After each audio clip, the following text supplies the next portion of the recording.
Commissioner's notes, commissioner's notes, commissioner's notes, commissioner's notes, commissioner's notes, commissioner's notes. The Commissioner's Notes Podcast.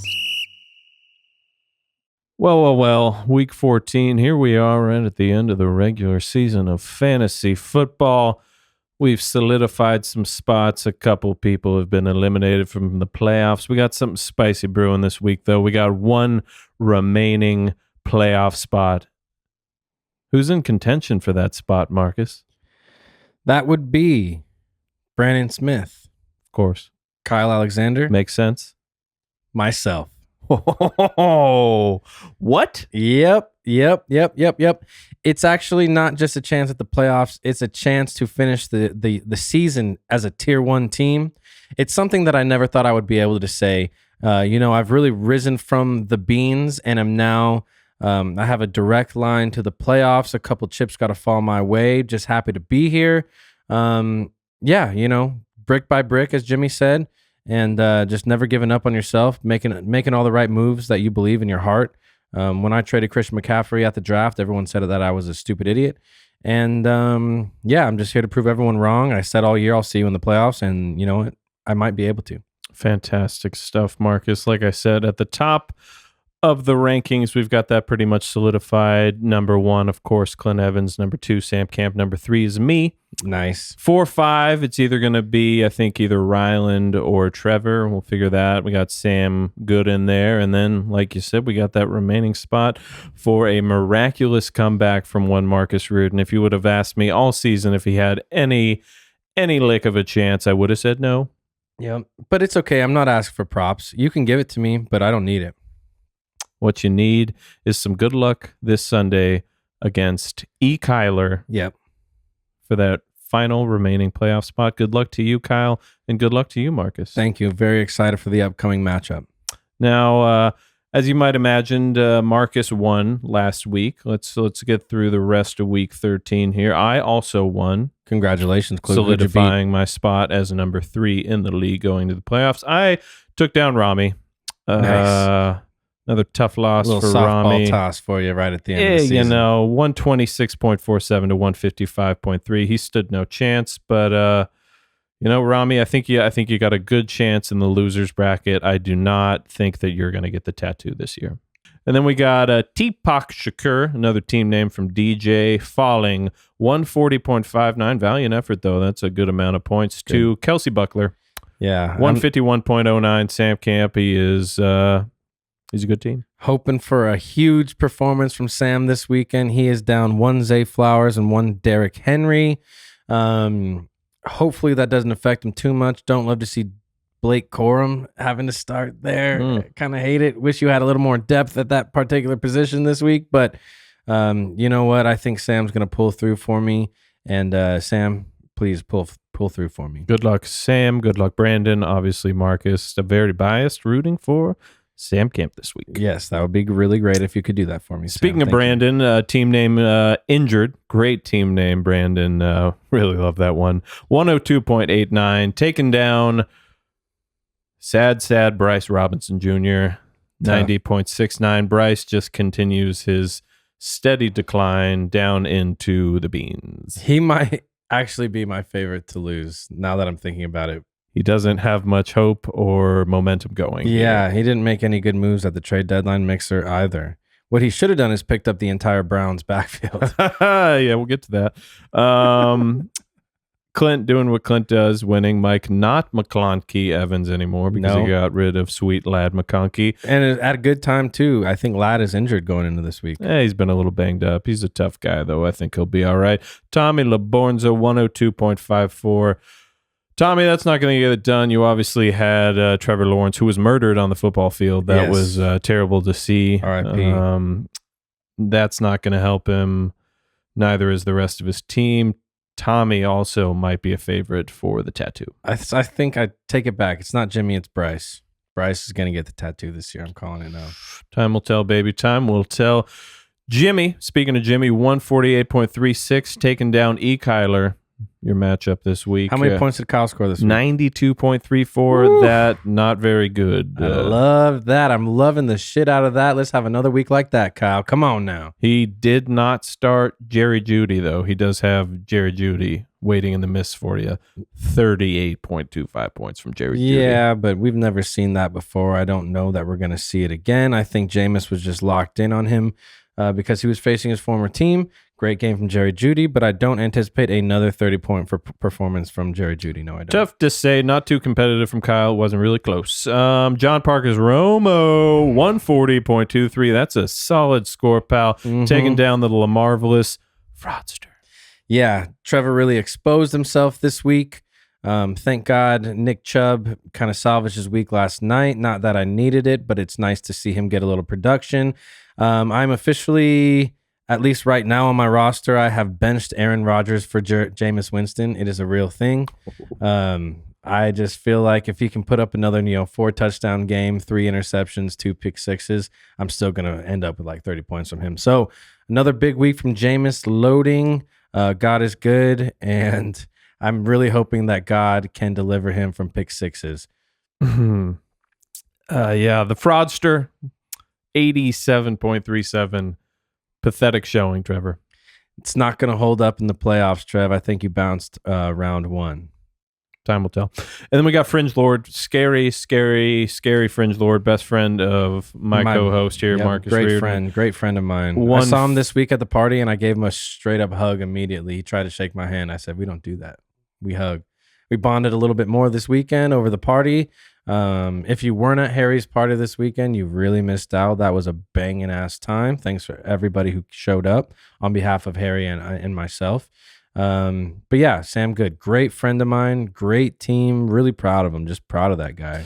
Yep, 156.13. A just devastating performance against Peen John Robinson. Peen didn't go out without a whimper, though. He scored 142.67 points. That's a lot of points. Good but points. It's not enough points when you're going up against the Fringe Lord. Yep, I thought the Broncos were going to get that last pick 6. Might change things. I was hoping for a big play from Vele. I know we all were. Never came. In fact, when he threw that deep bomb to Mims, I thought it was Vele. I got really excited, but it wasn't. It wasn't Vele. He didn't do anything for you, Peen, and you dropped him this morning as a result. Did he? He did. Nice. He's on waivers if anybody wants him. We've been just talking a lot about the successes that we've had this season, but there are a lot of teams that have not had successes, and there are a few teams that I'd like to run through here that have been mathematically, physically, emotionally, and mentally eliminated from the playoffs. Those people are Bryce Smith, Jimmy, DJ, Rami, and Tom Borns. I think it's time for a brand new segment on the show. We're going to call this one What Went Wrong, and we're going to tell you exactly what went wrong with all the teams that are already eliminated. I am obviously not one of them, which makes me like just above them. Definitely not in the beans, more like sour cream or something. Before we get into that, I want to introduce our non-sponsor of the day. We have Boneyard Beer, double IPA. I think Sam Good brought this over. Sounds like a Sam Good beer. Yeah, we're not sure who brought this over. We're going to assume it was Sam Good for the party. Thank you for bringing this, Sam Good, if it was in fact you, and in honor of my great, incredible friend, Sam Good, I'm going to chug this entire double IPA right here, right now on the podcast. Real quick, Marcus, what's the ABV on that bad boy? Ooh, where does it say that? 9%. Oh, all righty. Let's get into it, Marcus. Let's suck down that Boneyard beer. 9%, a nice soft. I'm not going to pretend I'm not a little bit worried about this one. Boneyard Beer, Bend, Oregon. This is for my friend Brandon, too, who lives in Bend. He does. This is for Sam Good. This is for all of Tier 1, which I will be, hopefully, by the end of this weekend. Cheers, you guys. Double IPA. Here we go. Real slurpy, that one. Not sure you can hear that, but it is loud in here. Oh. Ooh. Oh, my God. I'm so full I can't even burp. Oh, God. Oh, God. Oh God, I want to let like a big one out, but they're only coming out in like little burps. Oh God. Oh. Woo. That's a tough one, pal. We appreciate you doing that for the podcast and for the good of the league. There's nothing I wouldn't do for you fellas. I love you all so much. Oh my God. All right, now that Marcus is good and full, let's go through these eliminated teams and tell a little story about what went wrong. Absolutely. Who do we want to start with? Bryce Smith, Pull it up here. Oh, here you it know, there were some highs, there were a lot of lows with the Drake London, Kirk Cousins Yep. stack that he had that he was very excited about. That might have been a contributing factor to his downfall, but I think the one true contributing factor is his unwillingness to trade until the trade deadline mixer when his team was already done for. Absolutely. I think we take this all the way back to the draft. I mean, leaning on Michael Pittman Jr. to be the keystone of your team, not going to get it done. All the way up to the trade deadline mixer, like you said, didn't make enough moves throughout the season, didn't keep it fluid, dug his heels into the ground until he finally decided to obtain Javonte Williams. Also not going to get it done. He is definitely a top 3 running back in Denver, but I don't think he's a top 30 running back in the NFL. So there you go. Yep, tough one, Bryce. Say hi to Kenzie for me. Yeah. And then we got Jimmy, who we have become accustomed to being a powerhouse in this league. Yep.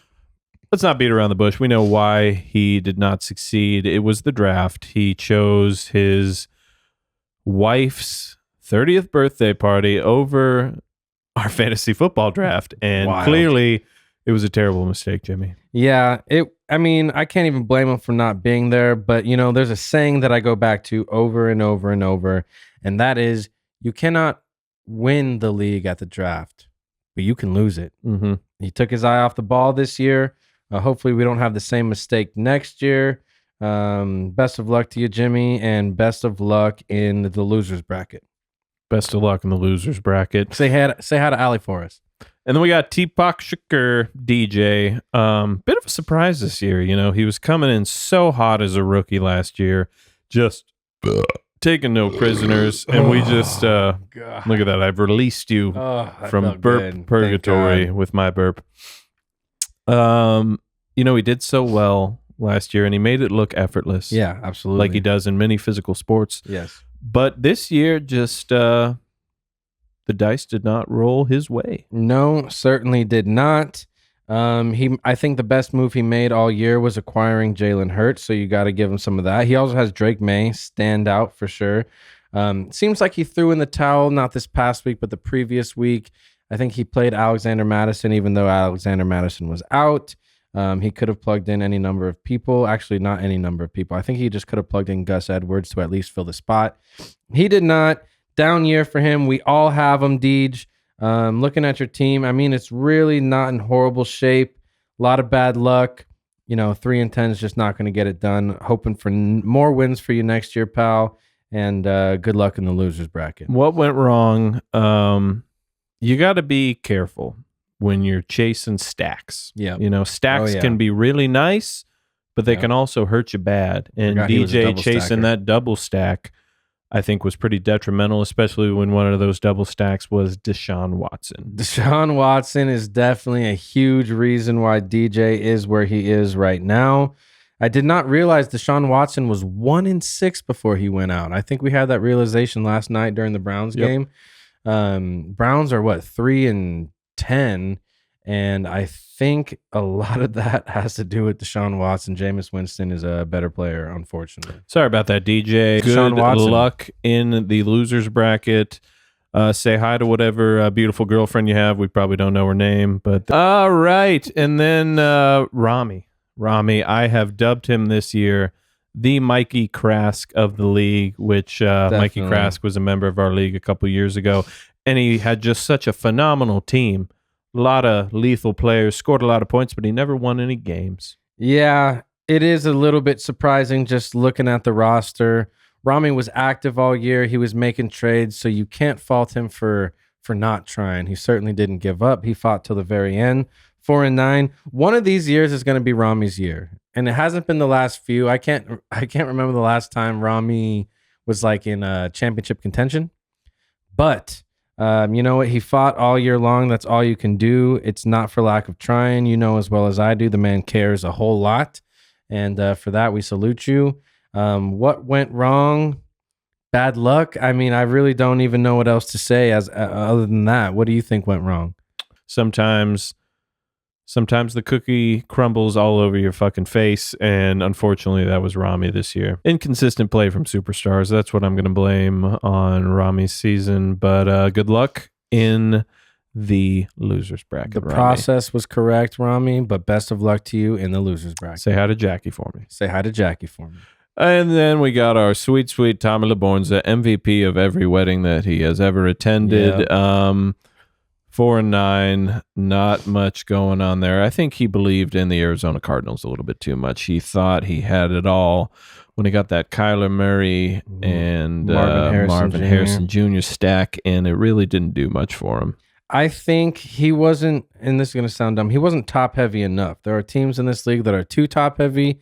He was really focused on having a very deep bench, and he still does. I mean, he doesn't have a bad name on his team. Double check me on that. But he absolutely doesn't. He's got consistent players all over the roster, people who should be performing that just didn't. And as a result, 4-9 is just not going to get it done. This is a lesson in prioritizing depth more than you should. Make sure you've got more than a deep bench. You've got to have performers who can put up those numbers every single week. I'll also put a little bit of this on bad luck. It's not like he made a zillion trades this year. He was consistent. He tried very hard, so it wasn't due to lack of effort. Tom, salute to you. Best of luck in the losers bracket. Say hi to your parents. Your parents for us. Thanks, Tom. Tom, I like your team. It's I don't have any fear of Tom getting the tattoo this year. No, I don't think that happens at all. He's still got the players to get him through that losers bracket. Well, that is what went wrong. We will be updating that segment next week when we have the rest of the players eliminated from the playoffs. Absolutely. We'll let you know who it is. Hopefully it's not you, pal. No, I don't believe it's going to be. I mean, it could be, but I'm really thinking I'm going to sneak my way into this. Got to sneak your way into it in week 14. Let's go through week 14, Marcus. We got Peen John Robinson going up against me. I'm going to give it to Peen. I've got both my quarterbacks on a bye. It's not a good week for me. It's pretty much there's no point for me to win this week. I've already got the number 3 seed solidified and finalized. Yeah. Give it to Peen by $1 million. Yeah, give it to Peen by $1 million. Yeah, that's all I can say. You don't have a quarterback to start. You're not going to start a quarterback this week? No. You're just going to keep those 2 spots blank? Well, I don't have to start a quarterback in the Superflex spot. I'll just have one empty. Got True. it. Very Yep. cool. Very cool. So if I beat you, Peen, that's demoralizing. And then we got Rami going up against DJ. Give me Rami. We just talked a little bit about it. I like his team. 4-9. Get a little bit of momentum going into the losers bracket. It depends on the health of Matt Stafford, CeeDee Lamb, and Roshan Johnson. But actually, give me DJ. Give me DJ. Love you, Rom. Give me DJ. All right. We'll see. And then we got Brandon Smith going up against Samp Camp. We all know who Marcus is rooting for, who he's hoping for, and who he thinks is going to win. I also believe that even without his beloved Baltimore Ravens, Sam Camp is going to get it done pretty easily. Let's fucking go, Sam. Let's go, Tua. Let's go, Tyreek. All the boys out there. Justin Jefferson's about to have a huge week. Hopefully Blake Corum can sneak his way into the end zone. Why don't you have more fucking running back options, Sam Camp, please? Fucking A, dude. You had all year. Anyways, love you, man. Please beat the shit out of Brandon this week. That would be so nice. Best gift you could ever give me in the entire world is a win this week over Brandon. Please. Good luck to both of you guys. Both of you guys, good luck. And then we got Bryce going up against Clint. Clint is only hoping that his players stay healthy. He doesn't really give a shit what happens. has no bearing on the rest of the He season. has so many players on bye too, and an empty bench spot. I don't even know if he's going to even try to put a team together this week. I wouldn't blame him if he didn't. Wow, Bryce. Bryce is also demoralized, has quite a few on Wow. bye. Whoa. Projected 68.6 points for our sweet little boy, Bryce to Robinson Clint's Jr. 88.3. Toilet bowl of the week, baby. Holy Calling it shit. here. Oh my God. I got Clint in the toilet bowl of the week. Give me Clint in the toilet bowl of the week. Oh my gosh. Disgusting. Tommy versus Jimmy. This could be a little forecast into the future on the losers bracket. Might want to keep your eye on this one. But Jimmy doesn't have a second running back to start. give me Tom by a million, baby.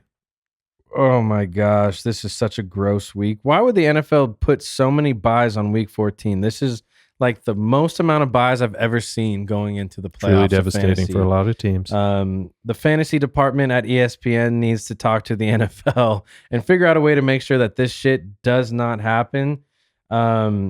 Give me Tom by a million, just because I'm not positive Jimmy's even going to attempt to like fulfill this roster out. Time will tell. We'll see what happens. I believe Does in Jimmy you, have Jimmy. Fab? No. So he can't pick Maybe. up Isaac Garendo? I think he might. Actually. Jimmy, if you got any Fab, hopefully, I mean, obviously, hindsight's going to be 2020, but I hope Jimmy picks up Isaac Garendo at the very least here and He figures might have this shit been out. too burnt by Because he can put in Devontae. 49er running backs at this point, though. He's been hurt real bad. He just by him. needs a running back and a kicker. I don't know if he's going to even try, but we'll see. And then I dare say we have collectively our tallest matchup of the year. Yep.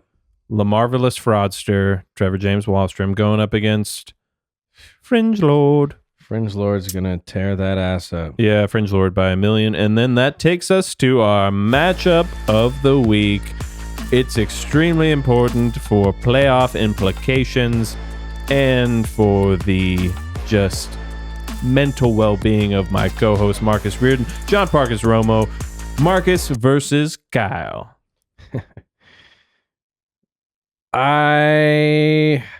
Kyle by a million.